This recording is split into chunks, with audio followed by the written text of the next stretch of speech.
महाराष्ट्राचे कर्तव्यदक्ष मुख्यमंत्री एकनाथ शिंदे यांच्या सरकारच्या कार्यकाळात मुंबईच्या वरळीतील बीडीडी चाळीच्या विकासाला गती मिळाली आहे।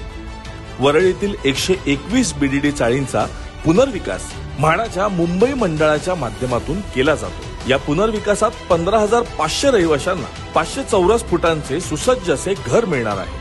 पुनर्वसनासाठी बांधण्यात येणाऱ्या 33 पैकी 12 पुनर्वसित इमारतींची कामे सध्या सुरू आहेत। त्यापैकी 2 इमारतींची कामे पूर्णत्वाच्या मार्गावर असून त्यात 550 घरांचा समावेश आहे। मार्च 2025 मध्ये बीडीडी वासियांना या घरांचे वितरण केले जाणार आहे।